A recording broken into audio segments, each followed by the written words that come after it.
episode 24 of the Woke-ish podcast. This is Ebony. And this is Zalma. And for this week's episode, we will be focusing on being the adult child. So navigating relationships with parents as an adult. But before we get there, we will start with our shout-out segment. Yes. And so our first shout-out goes to Mariachi Lindas Mexicanas, which is an all-female mariachi group from Southern California dedicated to empower women through mariachi music and culture. And you might ask yourself, how does being a mariachi empower women? Well, traditionally, mariachis are all men. Mm-hmm. And even, for example, finding a mariachi band for my sister's wedding, I don't even think I ever came across one that was all woman.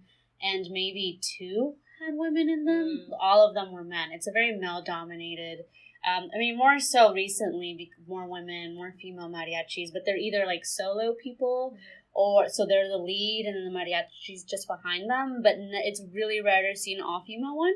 So when I read that, I was just really excited because that by just having an all-female mariachi, it is already kind of different and it stands out and it shows that you can have a mariachi that is all women that still does the same things that men do.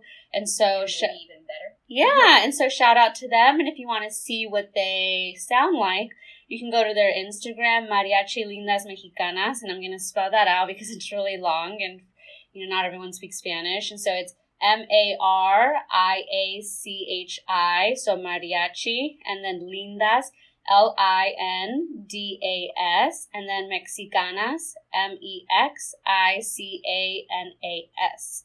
So if you want to follow what they sound like, just follow them on Instagram, but shout out to them for kind of showing that women can also do similar things in music and in a very traditional style of music that has been mostly reserved for men. So shout out to them. And probably something that people take for granted too. Yeah. You don't realize that it's mostly men until you're I can't think of another group that was all female. Yeah. Okay. And then the second shout out goes to Flor Guevara and Cristina Flores, who were two Latinas highlighted in this kind of news article that's entitled Latinas Rising, for their work in the Houston community. And so they are both two therapists. They're licensed clinical social workers who also play a large role in developing the bilingual department at Bo's Place, which is a nonprofit organization that offers free support groups for grieving families. What's really special about them, not only that they are therapists in the Hispanic community that serve the Hispanic community, but that for a long time, Bo's Place, this nonprofit, didn't have a bilingual section specifically for families that had people who only spoke Spanish. And so a lot of those families just were either forced to be in support groups where they didn't really communicate and couldn't express themselves in the way that they wanted to. But also, it's for families, so the children can't go without the parents. So if the parent doesn't feel comfortable going to an all-English group, then the child wouldn't go either. And so both of them, as volunteers, spent their time developing the bilingual department of this nonprofit organization. And then they also go to conferences to share with other professionals what they have learned working with Latino families dealing with trauma. Because of the religious importance in Latino families, plus the kind of superstition in that you don't really speak about dead people sometimes, or, Latino families are very close-knit, and so the death of a grandma to a Latino family is almost as integral as the death of, a sibling or a mother or daughter. And so I just shout out to both of them for just being, quote-unquote, everyday people who are not only using their 9-to-5 jobs to work in the community, but also dedicating their free time as volunteers to help develop this very much needed department at this nonprofit. So shout out to Flora and Cristina, two awesome Latinas who are just doing great things, and they're not that much older than me, and so it's just really nice to see just you can do way more. with what you're 9 to 5, you feel like you do a lot, but just seeing how they just took that and they weren't satisfied and they do way more with their time was really inspiring. And so just shout out to both of them. Yeah. Okay, so our third shout out goes to New York and Virginia for becoming the first states to mandate mental health education in all schools. The New York legislation, which was written in 2015 and enacted in July, directs all K-12 classrooms to get instruction about mental health as part of the overall health curriculum.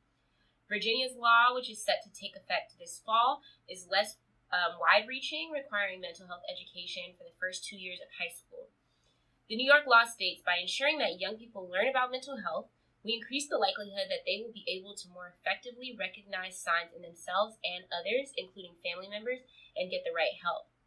They added that the new education requirements seek to open up dialogue about mental health and combat stigma around the topic.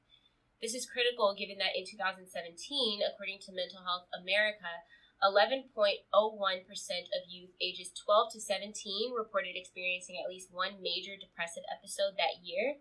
And for 10 to 24-year-olds, suicide is the leading cause of death, according to the Center for Disease Control and Prevention. So, I mean, this is long overdue. It's like about time. There's still a ton of stigma around mental health, I think at a national level, but definitely it is more exacerbated, I think, within certain race ethnic groups. Like I know that, Black people don't really even think, or for a lot of Black people, they don't think that mental health issues are real, and they don't take them as seriously as, physical health. And so I think that, this is a step in the right direction, and I hope that other states follow suit. I'm kind of disappointed that California was not leading this, but whatever, no hate coming from me. I'm glad that these two states have stepped up to the plate. Yeah, and I think it speaks to the assumption that suicide happens to older people. Just because in my experience where I volunteer, a lot of the people who come to that place are as a result of a child's suicide. And the child is like 12. Yeah. And then you have other children talking about the suicide. And so me being surprised that young of age, people knew someone or were aware about suicide thoughts and attempted suicide. And so I think it's really, really appropriate that this is being done in schools because it really needs to be addressed at younger ages before college. Because I think a lot of people just assume it's, once you get to college, that's when we should really... Yeah. I wonder where that comes from because, the numbers they're increasing like crazy. And so, part of me, and I've seen, some opinion pieces on this, point to social media and things like that, which I'm kind of inclined to buy because it's like, how else does a kid even know what suicide is or that that's a possibility, And I mean, granted, I grew up in the church and they talk pretty explicitly about, what happens from a religious perspective if you commit suicide. And so I think that maybe that has always kind of been in the back of my mind as like an uncertainty, but that was the only time that I heard conversations about suicide or engaged in conversations about suicide as a kid. Like it wasn't even it didn't ever even occur to me that was a thing that kids could do, Yeah. So I wonder how kids know, how they learn about it, how they know what to do. Yeah. So hopefully this is a first step, and maybe the second step could be more research. Yeah. Because definitely it needs to go hand in hand. Education, but also educating adults as to why this is happening and how we can prevent and become more aware. Yeah. Okay, so that wraps up our shout out segment, and now we will jump into our In the Know segment. Okay, so diving into our In the Know segment. So first is this all pretty much trash stuff? The last one's not trash. Okay, all right. So first on this list, starting with the trash. So Bill Cosby was sentenced to 3 to 10 years in prison for sexual assault on Tuesday. I'm sure that most folks have heard or seen the picture. Yeah, or seen that really sad mugshot. Oh my gosh. So, yeah, I mean, just to put it plainly, this was a serious, very, very serious crime, according to, Montgomery County Judge O'Neill. He said that, Mr. Cosby, this has all circled back to you. The day has come. The time has come. Cosby, who was convicted in April for aggravated indecent assault, declined to speak to the court prior to the sentence. His attorneys have said they intend to file an appeal. I don't know on what basis.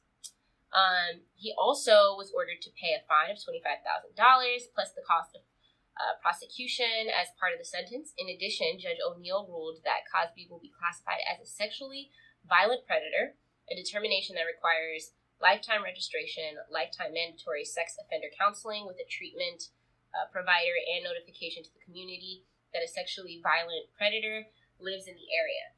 So I thought that, the way that they handled this case, what has been pretty intriguing to me, and watching people's kind of the mixed feelings around the indictment is also pretty interesting.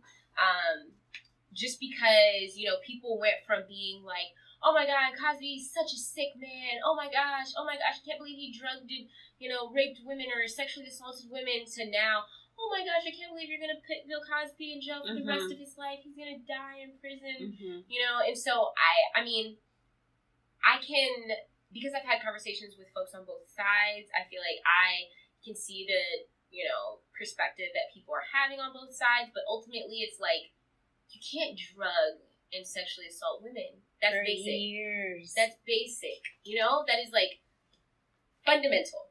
But the problem that I see, and that I've heard, because the people with the mixed feelings side about like, oh my gosh, you can't put Cosby in jail, have been men, right? And I think that a big problem is that men do not get talked to in the same way that women do when they're growing up. Women are told, well, I don't know about all women, but I know that and I've talked to some of my friends about this, was told by my parents before I started college, or when I started partying, you don't put your cup down. And if you do, you let it go. Yeah. You don't drink from a cup that you haven't been watching. Take it to the bathroom. Yes, you take your cup with you. You make sure it's watched at all times. Like, these are things that my parents told me repeatedly. I don't remember them ever having conversations with my brother about putting things in people's drinks. That's true. Like, no, it's like we're constantly talking to and beating messages into the heads of the potential quote unquote victims, but not talking to the perpetrators. And it's like, or the potential perpetrators. They don't get the same messages, and that's the problem. That's the problem that I see, and why men are so unsettled by this outcome. Because to them, it's like, I've heard people say that was that era, in that era, people took Quaaludes, people took party drugs and all this stuff. But it's like, no, the one that he is being sentenced for happened in 2004. That is not, if you want to make the argument that the 70s and the 80s were like, party time, party central, everybody's just taking drugs, whatever. This is 2004. So this is like a contemporary issue. And I think we finally reached a point in the country where people are being considerate of women. Yeah. Like, till this point, people used to ask women, like, women who were assaulted would have to testify and be asked, well, what were you wearing? What were you doing out that late? Why were you drunk? Why were you at that party? Where were your friends? Questions that kind of treat the woman as though she is the cause of her own assault. And it's like, that's ridiculous. So now what you see is a shift in culture away from a male-centric, sexist kind of culture toward one that is more inclined to treat women with respect and to see them as people that deserve to be treated with respect. And that shouldn't be violated by men who just want to force sex out of them. Like, I think he's getting what... so there's a part of me that does feel bad because he's old and all this stuff, and then he's Bill Cosby, like, he's everybody's dad. So I get that. I get that part that, like, people feel this sense of, what do you call that? Nostalgia when they see him, right? But it's like, you gotta separate the character from the man. Like, those are not the same people. Or just, like, be mad at him for disappointing you. Don't be mad at, like, the fact that he's going to, like, it's on him. It was his fault. Yeah. And I was listening to people talk about it, and they mentioned that this, like, particular case, like, it wasn't based on DNA evidence. It was just, like, based on the fact that they prove that it was a consistent pattern that he did. Yeah. And so they're also saying it was the first conviction with sentencing in the Me Too movement. Yeah, and I hope that others will follow. That's also another argument that I've heard is like, oh, what's going on with the Harvey Weinstein? No, for real. You know, the white men who which is a good point. Yeah, which is a good point, but it's like, you know, we have to celebrate the victories as they come. You know, I get it. It's hard for Black people to see a Black man go down for something that white men have not gone down for yet. Mm-hmm. But we need to hope that, you know, the judicial system comes out on the right side in those cases as well. But one thing that you said in terms of the pattern is like the other situations, because they were outside of the statute of limitations, I'm curious about how or why they were able to consider those as establishing a pattern. I don't know the answer to that. I don't know if there's any attorneys that listen to this that might know the answer to that. Yeah, I mean, they use, like, character witnesses for people to, and I think, like, with police officers, too, that's how they try to, like, establish a pattern of, like, he wasn't racist, or, like, that's why it's really important for, for them to... that case, the case in, was it New York, I think, where they had to, the judge threw out a bunch of cases because they found that the cop had been planting drugs. No, but I'm not surprised. Yeah, we should have added that, but whatever. Like, I'm sure that maybe we can add it and talk about it next week. Okay. Yeah, it's like, okay, that, what you said about what they do with police brought that to mind. Yeah, so maybe that's how they did it, but, I mean, we'll see. They said that he's going to appeal it, but for today, he's in jail. So, you know, he's in his 80s. So I don't know what's going to happen. Whether or not he's going to serve out the full sentence. Yeah, I mean, I doubt, because it's 3 to 10? Is that what it was? So, you know. And then I'm sure, I mean, this, like, you know, I'm sure the idea of dying in prison is pretty hard on your physical health. So, I mean. So we'll see. We'll definitely keep you guys updated. And, you know, but at the end of the day, like, he was found guilty, and this is the sentence for it. He's an adult man. He knew what he was doing. Mm-hmm. So. And people were hurt. So our second story is about how Instagram's co-founders are stepping down from the company. Kevin Systrom and Mike Krieger, the co-founders of the photo sharing app, have resigned and plan to leave the company in the coming weeks. And why is this important? Because this departure raises questions about Instagram's future at a time when Facebook faces its most sustained set of crises in its 14-year history. Facebook is 14 years old? I know, right? Oh my goodness. So the departure of both these men create uncertainty around the app. It is unclear who will leave the company on the founder's departure and if that person can continue Instagram's long-standing success streak. And I think more importantly, it's just, you know, I was reading this article and I was just saying that slowly, I mean, maybe we haven't been paying attention because there's just been so much trash that has, like, overtaken it. But slowly, like, all these companies that Facebook has bought, like, all the founders are stepping down or leaving. And so, and a lot of them are claiming that they do not agree with the privacy policies of Facebook. And given the most recent thing that we found that shows that Facebook not only, like, sells our information to people, but, like, doesn't really secure it, that it allows people to spread false information, fake news, that it was used to kind of propel Trump's fake news about Trump's that made him look good, and then fake news about Hillary that made her look bad. I think that this is just kind of like Facebook has been doing really well financially, and so it'll be interesting to see what this is going to do to it, because you know, Facebook is apparently, what I've learned recently, like, is like for older people. Like young people, quote, and when I mean young, I mean like high school and below. They don't use Facebook. Don't use it anymore. Yeah, and so it's just kind of like, oh wow, maybe Facebook is like it's now turning to, it hit its peak and now it's no longer in, and maybe other companies can take advantage of this. I feel like that's gonna happen to Instagram too, because the older people, the older generation, are also starting to migrate over to Instagram. I mean, they're not as active on it. They're trying to do it to keep up with their kids and their grandkids and stuff like that, which I get, but it also changes the dynamic and the culture of the app. And so if leaders are stepping down, that probably means there's gonna, you know, something's gonna happen with the shareholders and stuff like that. which means that this is also a good time for people that are out there that have some social media apps cooking, or something good up their sleeve. This is a good time for you to slide in. Yeah, so definitely for all of you who have Instagram, I know we do with our podcast, and we have individual accounts. It'll be interesting to see, one, are there going to be any rules that change, any updates? Is it going to be sold? What's going to happen to it? But just a turning point for all of you guys, the people who made it are no longer in charge of this app. And I think that in itself is something to be it's just kind of and then the fact that, even realizing Facebook has been around that long. Yeah, who knows? It could be time. Think about all the, it's hard to envision a world where, Facebook and Instagram are not dominating social media just because that's been, the bulk of my adulthood. Although remember MySpace? Yeah. I couldn't imagine MySpace not being popular, and now it's what? I actually kind of miss MySpace. We were all baby coders, legitimately. That's true. Yeah, you kind of have to learn about coding in order to put your wallpaper and the music that you wanted. Yeah. So we'll see, but definitely a turning point in tech, and hopefully this will just cause Facebook to get its stuff together and be aware that just because they're on top doesn't mean it's guaranteed. And then our final story, which is the least trashed, I think, is that Eric Reid signed with the Carolina Panthers. Now, why do we care about anything NFL related?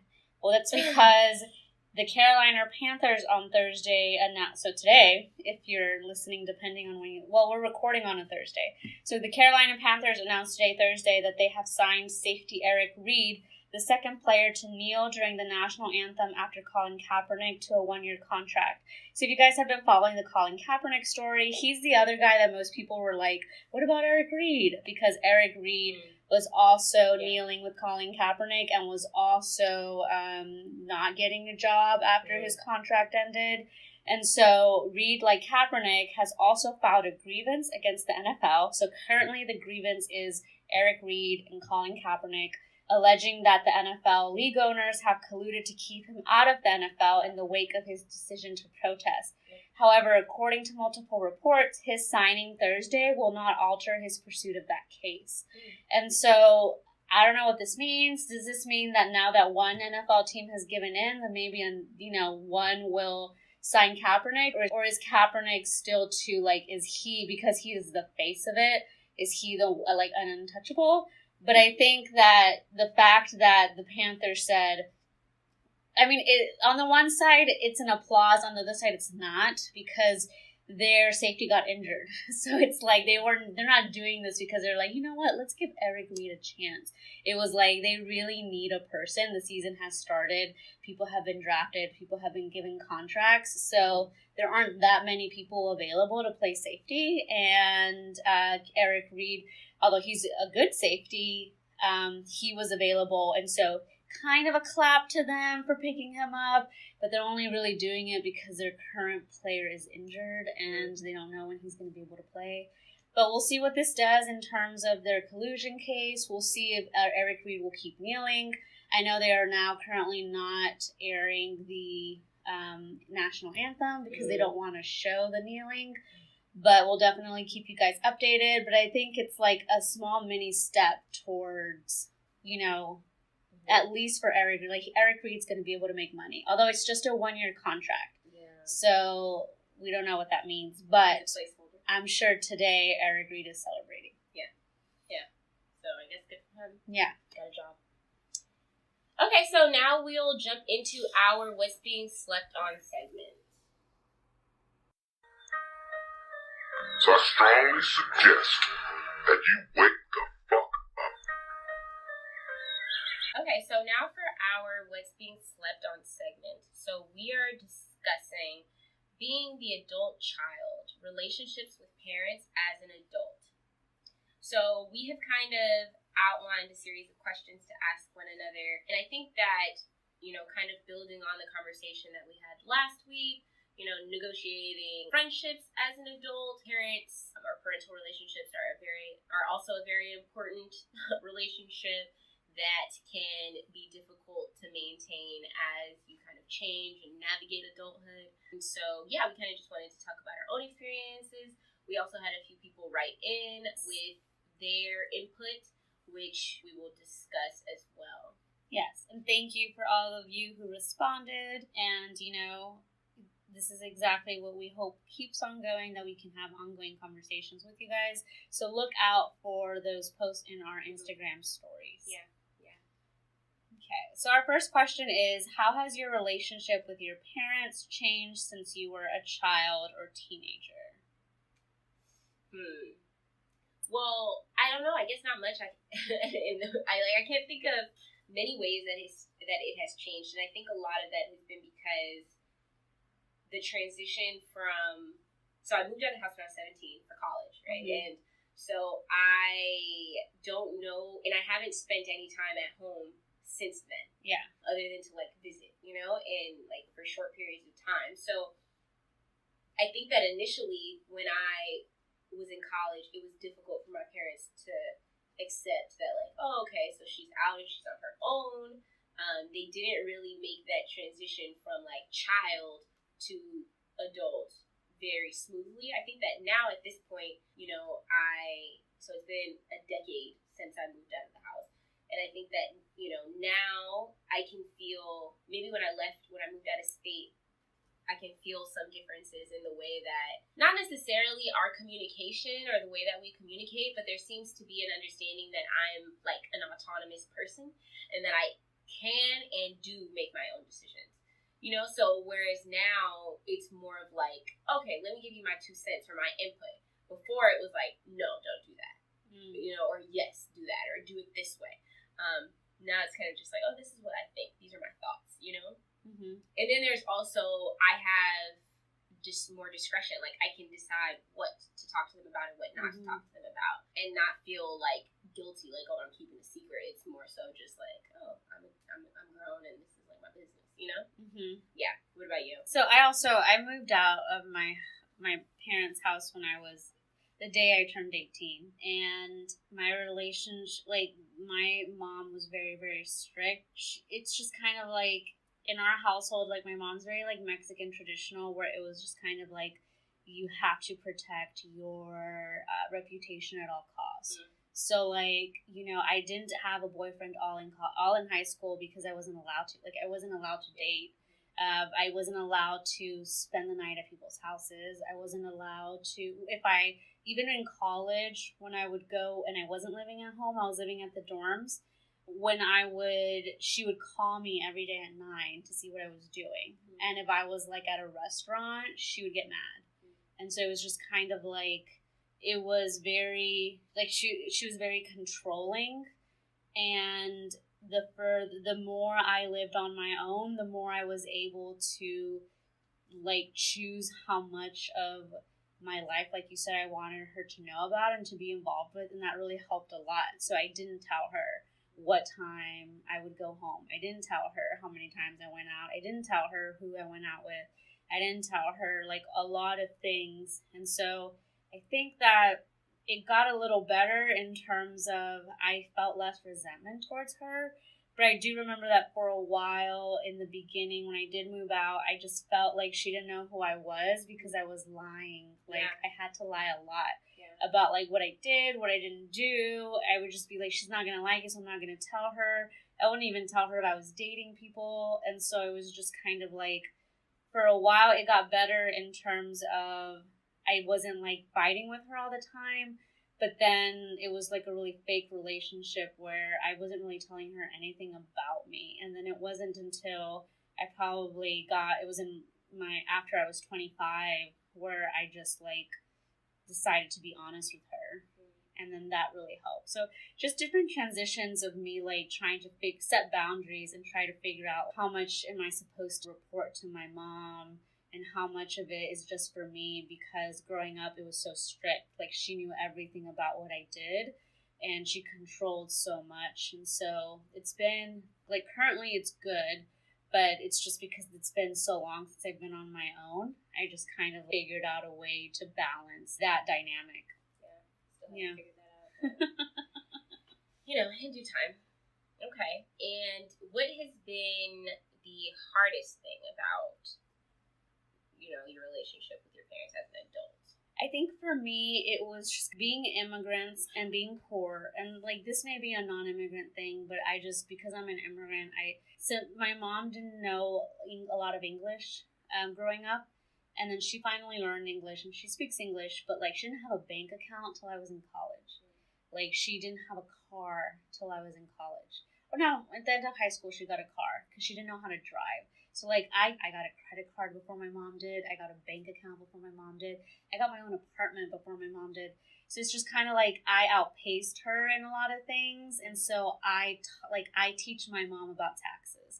I remind I have to be an adult sometimes to my mom. And so that's been really hard as an adult to be like, there was a point, it's happened in high school where it switched. And she was more of a child and I was more of the parent because I had to help her so much. And so make appointments for her, translate for her, check her, like pretend to be her because it was just easier.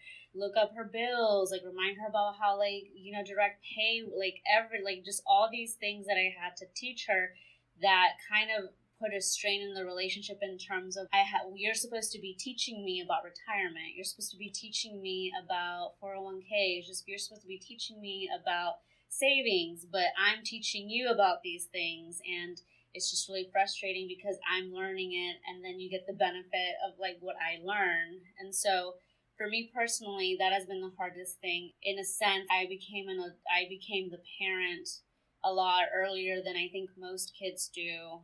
And even now, I'm still like teaching my mom about retirement, teaching my mom about why she gets fees on if she doesn't use her checking account, like teaching my mom about when you're supposed to get a mammogram and why you need to get that. And so it's just kind of it's weird, and that's been really hard in terms of like not being resentful and not being annoyed by feeling, why do I have to have this additional burden of playing this role? Like, why can't I just have a parent? But also understanding that, she doesn't know because this is a whole new country. If we were in Mexico, she would be able to help me and teach me. And then there are other areas in my life that she does teach me and help me. But that has been the hardest thing. What about you? I think so. I guess maybe the difference in what you were saying and my experience is that I have had to learn those things on my own, but I haven't taught my parents. I don't know if they need to be taught those things. I feel like they know those things. Okay. But they never taught me. And so I guess that's not really, and there are a lot of things that as I've gotten older, so I'm the eldest and, I've always been like really independent, And I think that was just because my dad's not very strict or wasn't very strict. My mom was the kind of like authoritarian parent. And I think that because I wanted to be able to, I always had to come, like if I wanted to do anything, I always had to come with all the facts, like already, okay, this is what I need, this is what it's going to be like, this is who's going to be there, this is the time, blah, blah, blah, blah. So I think that over time, that kind of just stuck with me, even though I didn't need to report to her anymore. And so that independence, while it was something that I enjoyed as a kid, and, still do, because there are a lot of things that I do have to teach, like, say, my younger sister that I knew when I was her age. I think that I have been a little bit resentful that there are so many things that I don't know or had to learn on my own that I realized when I got to college or when I got to grad school that people knew. Like, say, things that you're talking about, like savings and stuff. Never got talked to about savings. Yeah. Never got talked to about loans or credit cards other than don't do it, And so trying to figure out all of these things were things that I, thank God I grew up in the era of Google because it's like, that is a go-to. I think sometimes, I'm not, a parent, I don't have any kids, I'm just, this is me speculating. But what I've heard is that it's hard for parents to kind of, like, even though they spend your entire life they spend your entire life raising you, they still question or doubt whether or not you've internalized those lessons. And so it's like, I feel like I'm constantly, like, my parents are constantly trying to teach me things. When it's like, okay, at this point, like, I'm pretty grown, this is who I am, so... And the knowledge that I have or the way that I view certain things is not because I don't know the other way. It's just that, no, these are the beliefs that I have, and I'm kind of sticking to them, you know? So trying to communicate that to my parents has been very, very challenging, like my entire adulthood. From when I moved out of the house, it's like I'm still constantly being lectured, constantly being, you know, and it's like, I mean, at some point that's got to stop. Yeah. You know, like at some point it's got to just be like, you know, so I always kind of thought that at some point I would get to the, you know, when I was younger, I saw people that were older than me, like their 20s and 30s, in their relationship with their parents, and they were like friends. And so I always thought that, like, oh, okay, like that's going to be me one day. I'm going to be friends with my parents. And it still hasn't happened. I'm not sure when that comes or if it will come. But I am very much treated like the child, you know, even though it's like, it's recognized that I'm the eldest and I'm expected to teach things and impart things upon my younger siblings, yet I'm still treated, like, it doesn't, I don't know. It doesn't really line up. Yeah. Okay. And so we talked about the hardest, but what has been the best thing about relationship with parents as adults? You go first. Well, you know, I'm pregnant now, and so for me the best thing has been like to be able to, one, understand my mom in a way that I didn't before, and two, just get, it's like and this goes with what I just said about the hardest thing. Like for a long time my mom just couldn't help me because I just like had gotten, you know, from 18 not living there, and then just like having to rely on like myself and like learning and like doing all these things on my own that my mom didn't do herself. I felt like there was not that much that we had in common or that she could help me with. But with this pregnancy, it's like I don't know anything. Like even reading, like I'm a researcher, I'm an academic, so I read. Nothing prepares you. Like you can read all you want about pregnancy, but like feeling it is completely different. Like my mom knew the day before I was pregnant, she knew I was pregnant. She was like, "You're pregnant," just because of how I was feeling, what I was telling her I was feeling. And like when I found out I was pregnant, I was like, "Oh my gosh, my mom was right. Like it's crazy." And then she just like has all these suggestions and recommendations about like natural ways that, because she's from Mexico, and so she doesn't like using a lot of medication. So she like ways that she used to like help her with her nausea, or like about losing weight post-pregnancy, or about like being scared about it, or just like, you know, when I cry because I get emotional, and she's really understanding, and she's like, "I just know you're really stressed and this is emotions."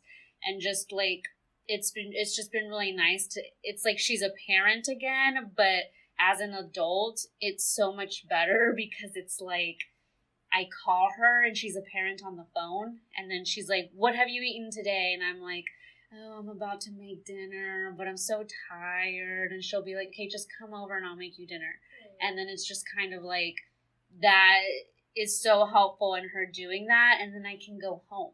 And so it's not like, you know, how it was when I was a teenager, where it was like you take that stuff for granted because you have it all the time. Like now as an adult, it's like I ask her for help, and she'll come and she'll clean the house for me because it's really like I just like don't have the time or energy to like, you know, sweep all the floors like every week, or to change my bed sheets. Like she'll just come and like help me do that. And so I think the best thing so far about my relationship with my mom has been at the stage that I am now, which is preparing to be a parent. And I think it's only because it's like one thing that we really have in common that now like, and it kind of bonds you with your parent, or at least with the mom, because like we're sharing this pregnancy thing.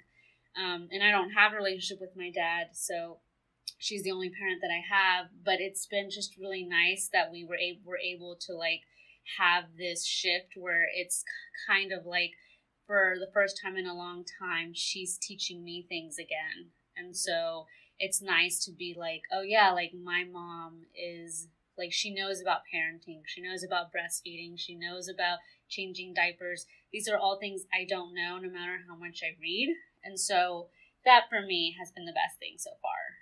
What about you? What has been the best thing about relationship? I think I'm still waiting for that part. Okay. Because I think that, you know, even though I've aged this many years, you know, the constant in my life has been school. Mm-hmm. And so I don't think that it has necessarily hit my parents yet. you're saying, like, getting married or having a baby, like those things I think will really is when it will really hit them. And so I think, we obviously they're good components of our relationship, right? But like just regular like things that we talk or joke about and stuff like that. I think also this is more so a consequence of me moving out of state, but like going home for breaks for a finite amount of time and then leaving before there's too much drama. Like before I've overstayed my welcome, So I'm home, for just enough time for everybody to be excited that I'm there, haven't seen me in half a year, and then I leave before that phase, before they get used to me, and then it's like, oh, okay, back to, the parent-child roles that we're used to.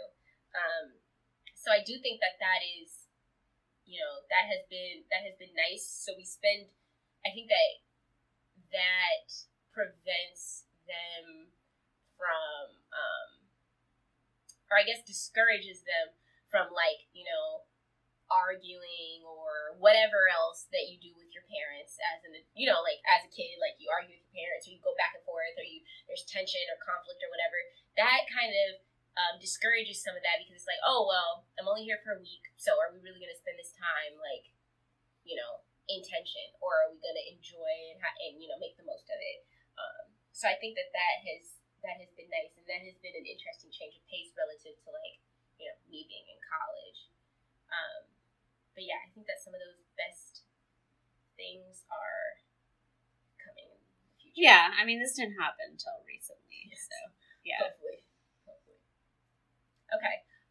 Okay, so last question. When you were younger, what did you want or / expect the relationship to be once you grew up? So my mom married someone who I don't like. And part of the reason of moving out at 18 was to not be with him, because she's still with him today. And so I honestly, like, if you asked me this when I was 18, like the day I moved out, I would have told you I'm probably not going to talk to her a lot. Like, I'm going to talk to her less.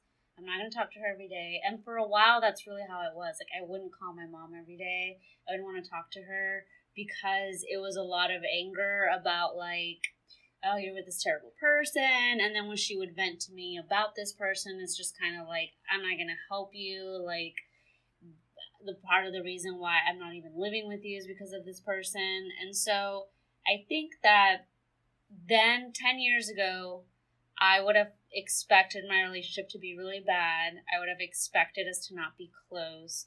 And I would have expected us to just have a very superficial relationship where I didn't tell her a lot of things about me, and we didn't have like lots of in-depth conversations. But now, what I expect it to be, because I mean, it says when you grew up, and I feel like I still haven't grown up. Like, I know I'm 29, but it's just kind of like, I still feel like there's more for me to grow up. And so I'm gonna answer this question like, now what do I expect the relationship to be once I get older? And it's like,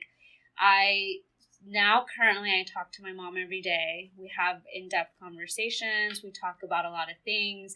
She knows more about me than I think in any time in my life, and that is good, and I like that. And so I think that because, and this is something I worked in therapy, is I've developed boundaries about how to maintain a healthy relationship with my mom where I'm not her best friend, I'm not her mother, and I'm not her fixer, where now we have a healthy relationship where it's just like, it's a mother-daughter relationship and not anything more than that. And I think that growing up, she expected, like, I was her friend a lot, and so she would tell me things about her and her problems that like kids probably should know about, and I was like asked to just kind of console her, and because she'd be like, you're studying psychology, like, what do you think?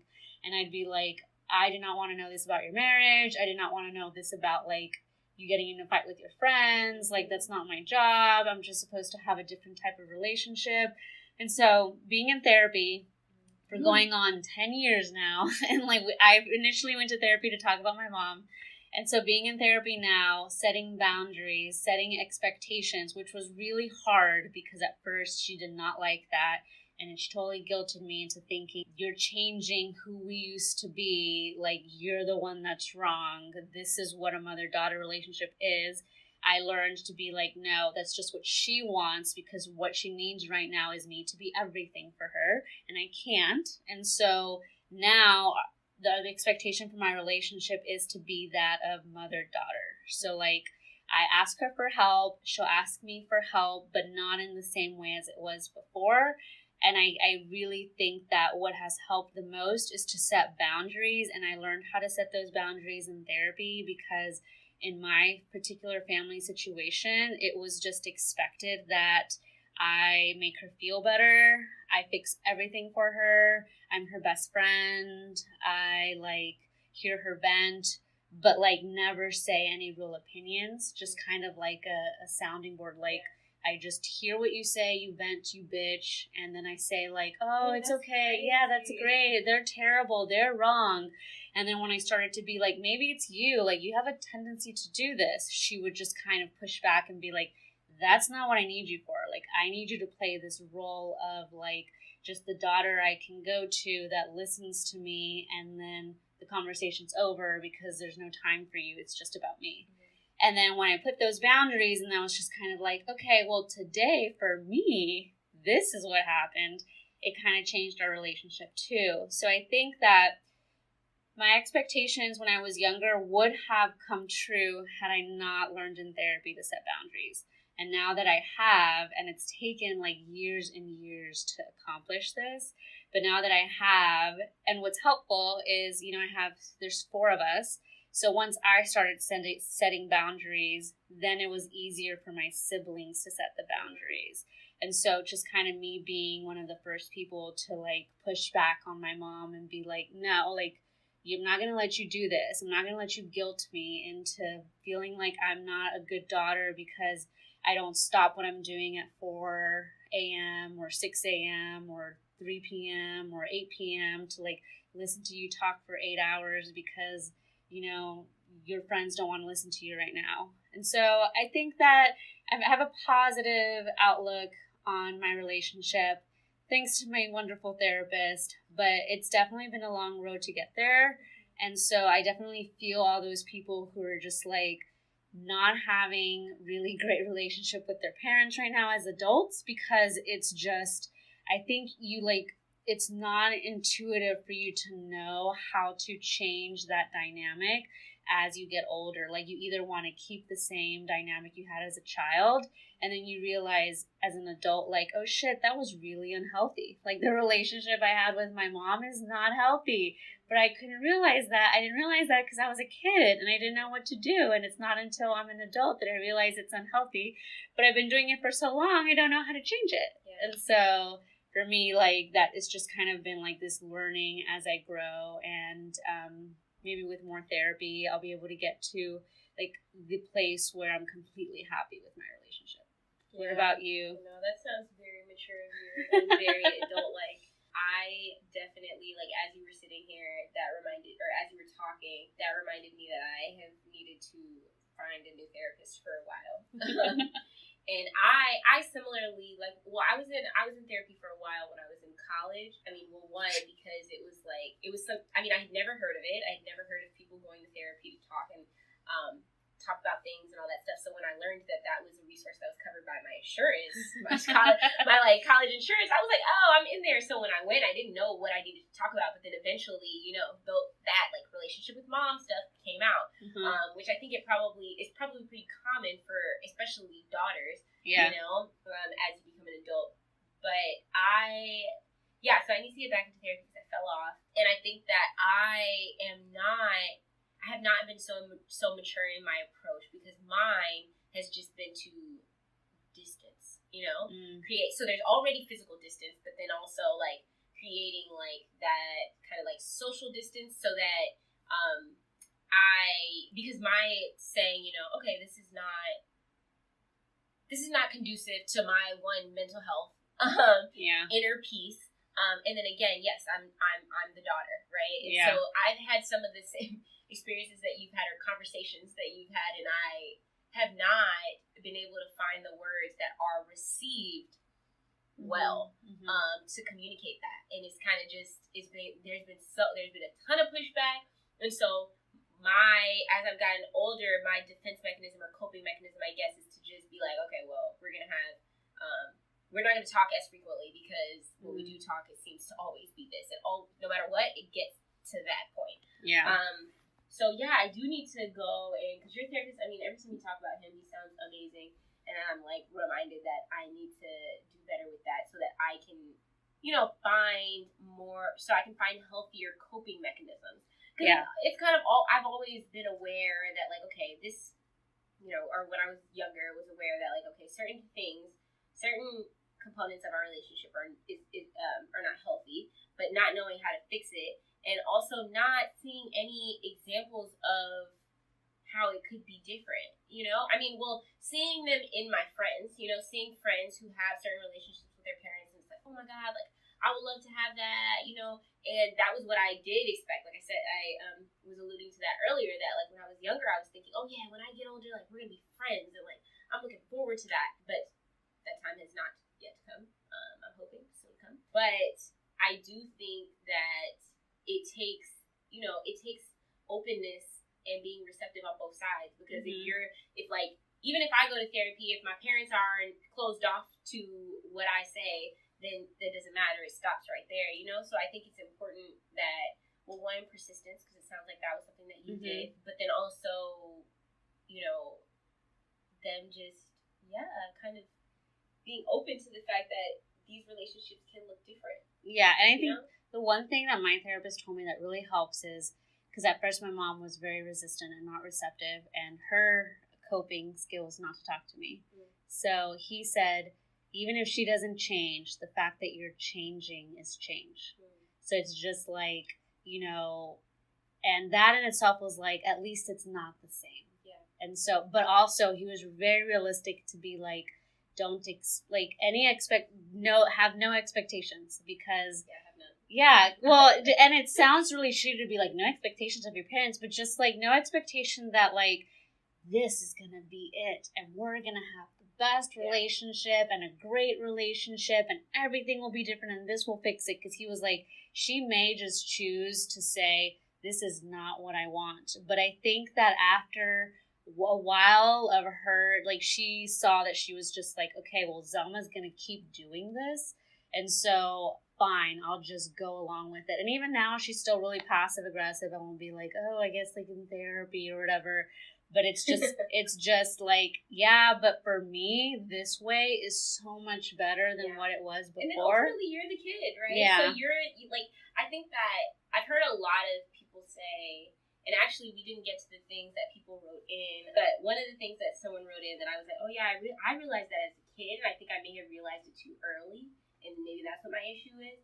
But it tends to take, kids see their parents as superheroes, right? Yeah. And you get to a point where it's like, oh, you're a human just like me.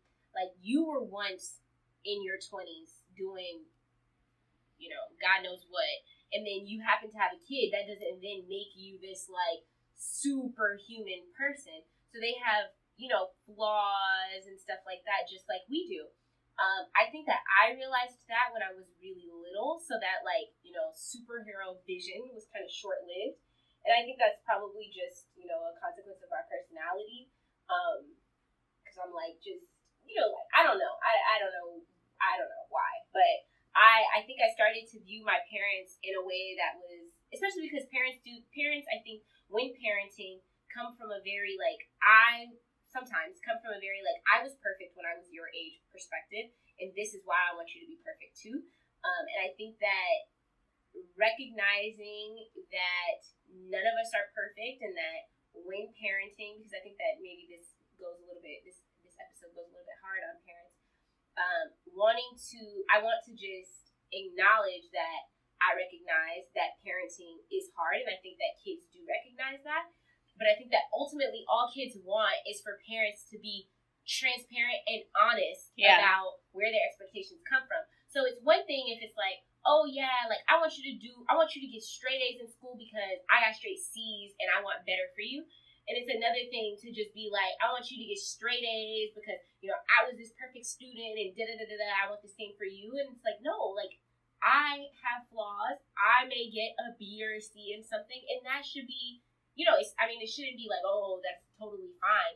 But it shouldn't be like, it shouldn't be talked about in a condescending kind of way. Yeah. And I think that's the kind of slippery slope that is probably hard to navigate as a parent. Again, I don't know, I'm not a parent, but I feel like the parents that I have engaged with, they seem to have a hard time with that. Like, just making kids feel like, oh, like, they, like, like, you're not shit. Like, you're just constantly effing up and all this stuff. And it's like, no, I'm trying, but mistakes will be made, just like everybody makes mistakes, just like you as a parent have made mistakes. And I think admitting that and being open and transparent about it will help a child, whereas a lot of times it's viewed as like, oh, this could be detrimental for the kid because then they may, have lower expectations of themselves because even their parents effed up. And it's like, no, that helps me to see that you're human just like me. Everybody makes mistakes. Yeah. But yeah, so that was the last of our questions, but I wanted to, also address some of the things that people wrote in. And so what people, it was pretty like, there was a trend that essentially what everybody said kind of changed was the communication.